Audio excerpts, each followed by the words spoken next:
খাস্তা মুচমুচে পকোড়া। যদি খেতে চাও ভিডিওটি শেষ পর্যন্ত দেখতে থাকো তাড়াতাড়ি করে। শুভ সকাল বন্ধুরা, রাধে রাধে।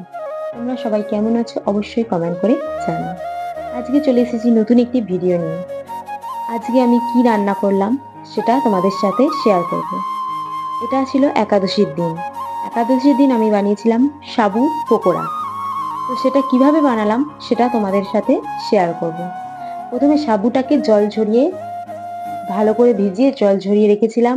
তারপর তাতে আলু দিয়ে ভালো করে মাখিয়ে নিয়েছিলাম। তারপর তোমরা কে কে একাদশী করো এবং একাদশীর দিন কে কে নতুন ধরনের খাবার খেতে চাও অবশ্যই কমেন্ট করে জানাবে। আর দিয়ে দিয়েছিলাম সিন্ধুক লবণ, যে যা স্বাদ মতো লবণ ইউজ করবে। তো একাদশীর জন্য আমরা সেদিন সিন্ধুক লবণ ব্যবহার করেছিলাম। তারপর দিয়ে দিয়েছিলাম ধনেপাতা কুচি। ধনেপাতা দিলে একটা টেস্টটাই আলাদা লাগে, তাই না? আর দিয়ে দিয়েছিলাম লঙ্কা কুচি। লঙ্কা কুচিটা যে যার স্বাদ মতো ব্যবহার করবে। আর দিয়েছিলাম আদা কুচি, সাথে বাদাম ভেজে তাকে একটু হালকা ভেঙে নিয়েছিলাম, সেটাকে দিয়ে তারপর আরও একটু ভালো করে মাখিয়ে নিয়েছিলাম। তারপর সাথে দিয়েছিলাম পাতিলেবুর রস। এটা দিলে একটা ভালো লাগে, বেশ ফ্লেভারটা বেশ ভালো আসে। ঠিক আছে, তোমরা এটা নাও দিতে পারো, এটা না দিলেও খুব একটা খারাপ লাগবে না। তারপর বলো, তোমাদের এই ঠান্ডায় কেমন লাগছে? এখন তো খুব ঠান্ডা পড়ে গেছে, আর সাথে কুয়াশা, শীতের সকাল, আর সাথে মুচমুচে পকোড়া, পুরো জমে যাবে না? তারপর সেটাকে ভালো করে মাখিয়ে ঢাকা দিয়ে রেখেছিলাম।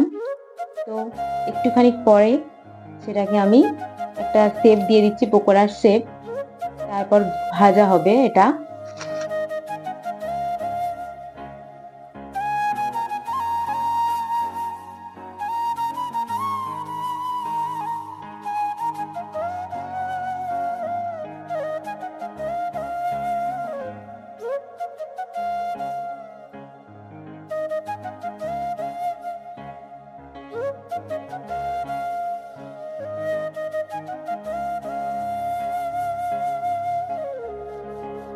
তারপর কড়াইতে তেল বসিয়ে নিলাম, দেখলাম তেলটা হালকা গরম হয়ে এসেছে।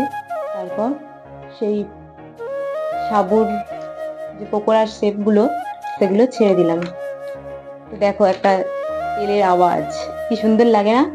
যাই হোক, একটা দারুণ গন্ধ বেরিয়েছে। তোমরা হয়তো ক্যামেরার বাইরে থেকে আছো তাই শুনতে পাচ্ছ না, আর গন্ধটাও পাচ্ছ না। বেশ দারুণ গন্ধ বেরিয়েছে, সাথে ধনেপাতা। তো দেখতে থাকো ভিডিওটি। আমার ভিডিওগুলি ভালো লাগলে অবশ্যই পাশে থাকবে এবং লাইক কমেন্ট শেয়ার করে আমাকে সাপোর্ট করবে এবং এগিয়ে নিয়ে যেতে সাহায্য করবে।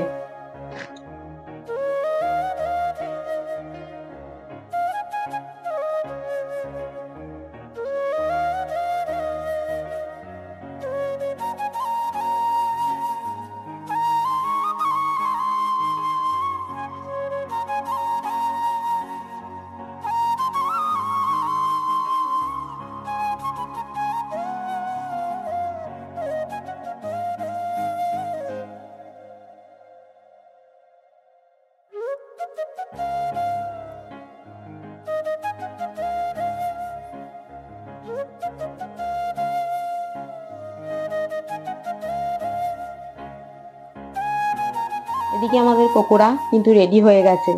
তো কে কে খাবে চলে আসো, খাস্তা কুড়মুড়ে পকোড়া। যে যে খেতে চাও কিন্তু চলে আসো তাড়াতাড়ি।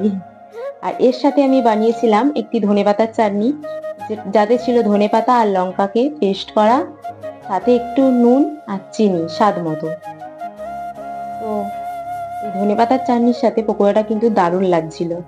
রাধে রাধে, টাটা।